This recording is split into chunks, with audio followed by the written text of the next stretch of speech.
Hallo und herzlich willkommen, liebe YouTube-Gemeinde, zum dritten und auch schon letzten Teil dieser kleinen Videodokumentation über einen neuen 12er Pfeilsatz.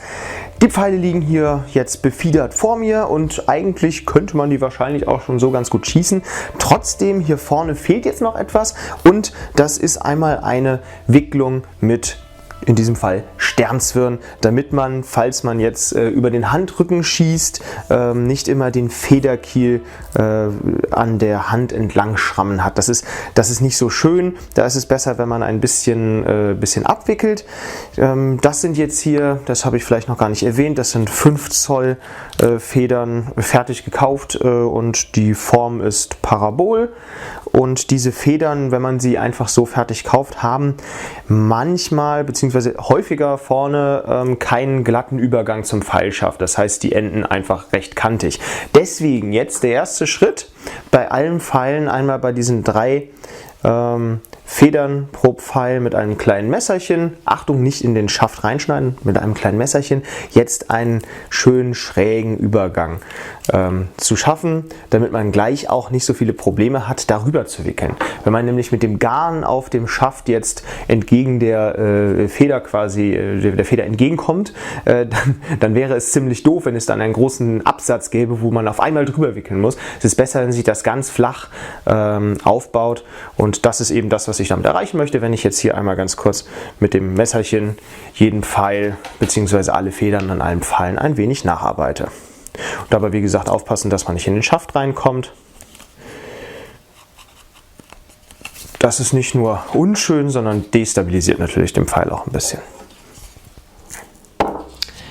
Das ist natürlich insgesamt eine ganz schön kleinteilige Arbeit. Man sollte sich auf jeden Fall ein richtig scharfes Messer dafür nehmen, weil die Federkiele ja ganz leicht porös sind. Und nachdem das jetzt ja alles für die 12 Pfeile passiert ist, ist der nächste Schritt dann jetzt mit dem Sternzwirn hier. Ich habe das auch einfach in schwarz, ähnlich wie bei dem Köcher. Mit diesem Sternzwirn jetzt dort eine Wicklung anzubringen.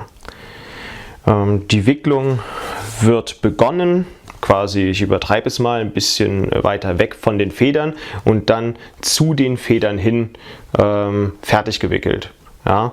Da sollte man natürlich aufpassen, dass man sich immer so den gleichen Abstand zu diesen Federkielen sucht, damit man dann später nicht 12 unterschiedlich lange Wicklungen an den Federn vorne hat. Das sieht dann insgesamt im Gesamtbild nicht ganz so toll aus. Ist aber auch eigentlich nur eine optische Sache. Hauptsache die Wicklung dort ist vorhanden, damit man eben ein bisschen Schutz für die Hand hat, falls man überhaupt über den puren Handrücken schießen sollte. So, ich habe jetzt hier von dem Sternzwirn mal eine kleine Menge abgezogen und das ist jetzt, keine Ahnung, ungefähr so 15 cm und die schneide ich erst einmal ab.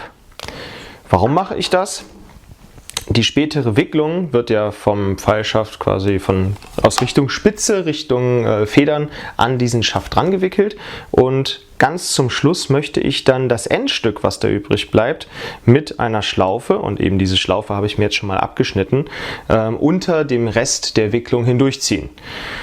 Ja, das ist das System, so wie es funktionieren soll. Und deswegen muss man sich halt eben vorher ein kleines Stückchen Schnur zur Seite legen, am besten schon zu einer Schlaufe geformt. Und später werde ich jetzt nicht einfach zwischendurch noch was abschneiden vom Sternzwirn, sondern es immer wieder befestigen, dass man jetzt eben wickeln kann. Ja. Den Anfang der Wicklung, den mache ich natürlich auch immer unter die Wicklung. Das heißt, man wickelt über das Anfangsstück dann rüber und lässt das dann so ganz sauber verschwinden. Da muss man ein bisschen erstmal drüber wickeln, damit das durch die Haftreibung alles hält. Also wenn ich jetzt hier den Beginn gemacht habe, dann kann man das schön ohne Druck nach oben führen. Ich werde jetzt die gesamte Wicklung noch ein wenig weiter nach oben ziehen, weil ich keine so lange Wicklung haben möchte.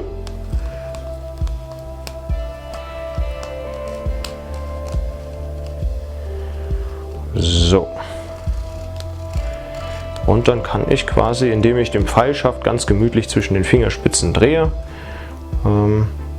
diese Wicklung anbringen.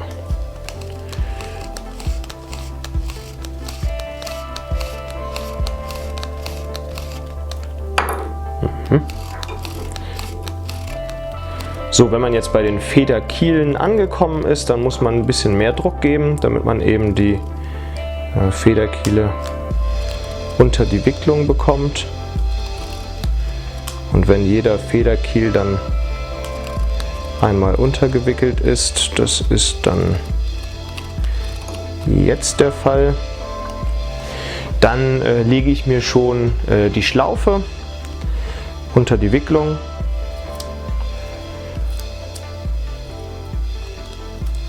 Die kommt dann einfach mit dazu, die stört auch gar nicht weiter. Und dann wird über die Federkiele weiter drüber gewickelt, bis man an den wirklichen Beginn der Grannen kommt. Das hat man auch im Idealfall beim Schneiden natürlich alles so passgenau gemacht, dass die überall gleich anfangen. Ja.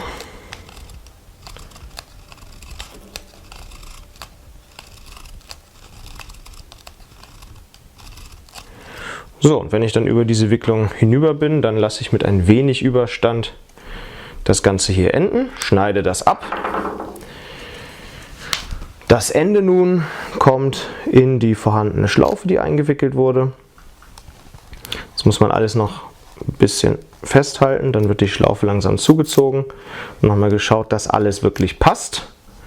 Und wenn das der Fall ist, dann kann man einfach die Schlaufe jetzt hier drunter durchziehen. Das Sternzwirn ist damit unter der Wicklung verschwunden.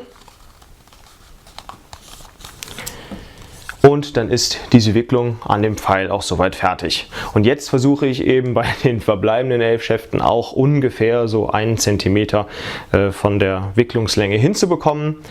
Wenn man das ganz genau haben möchte, muss man sich natürlich anzeichnen, das ist gar keine Frage. Ich mache es trotzdem per Augenmaß.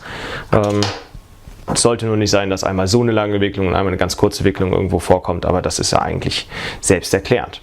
Ja, und von daher sehen wir uns an der Stelle wieder, wenn ich auch mit diesen 12 Schäften jetzt fertig bin. Auch das ist immer so eine Arbeit, die ein bisschen Zeit frisst und die ein bisschen frickelig ist, aber trotzdem am Ende bin ich ans Ziel gekommen. Jeder Pfeil hat jetzt seine ganz persönliche Pfeilwicklung. Die Schnur bzw. das Wickelgarn, das Sternzwirn, ist ja nur unter die Wicklung gezogen. Von beiden Seiten. Ja, von der einen Seite haben wir es überwickelt, von der anderen Seite haben wir es wieder drunter gezogen. Das heißt, beide Enden sind quasi unter der Wicklung verschwunden. Das hält jetzt insgesamt erstmal. Wenn man damit jetzt allerdings auf die Schießbahn rennt und die Pfeile schießt, dann wird das sehr schnell wieder aufgehen. Deswegen nutze ich eigentlich immer Sekundenkleber und tränke jetzt nicht die ganze Wicklung, aber so die wichtigsten Punkte. Man sieht ja noch ungefähr, wo die Wicklung unter das Garn gezogen wurde, und an diesen Stellen werde ich jetzt eben ein wenig Sekundenkleber auftragen, damit diese Wicklung nicht nochmal aufgeht. Ja, am Ende sind alle Wicklungen nochmal etwas abgesichert worden mit Sekundenkleber. Man kann natürlich auch noch ganz andere Sachen machen. Man kann zum Beispiel, anstatt jetzt einfach kleine Tupfen Sekundenkleber da drauf zu träufeln, zum Beispiel einfach Klarlack nehmen, oder ich habe auch schon gesehen, einige nutzen sehr gerne Nagellack in verschiedensten Formen. Vorteil ist da natürlich auch, man hat nur ein ganz kleines Fläschchen und hat nicht direkt eine ganze riesige Dose Lack offen, nur weil man ganz kurz eben die Wicklungen lackieren möchte. Da gibt es also ganz viele unterschiedliche Möglichkeiten. Ihr könnt das natürlich auch gerne einfach mit Lack sichern. Irgendeine Sicherung sollte aber an diese Wicklung drankommen. Ja, und dann sind diese schicken, aber trotzdem simplen Pfeile soweit fertig. Gibt eigentlich nichts mehr daran zu tun. Man könnte jetzt vielleicht noch eine Schicht Leinöl hier aufbringen, ganz dünn verteilen auf dem Lack. Mache ich in diesem Fall jetzt nicht mehr. 12 Pfeile sind fertig. Damit ist meine Arbeit auch soweit am Ende. Ich präsentiere euch die Pfeile nochmal und dann sage ich an dieser Stelle aber auch schon mal Tschüss, bis zum nächsten Mal, wenn es wieder heißt, dass Adamus Minor in seinem Keller irgendwas bastelt. Bis dahin, macht's gut!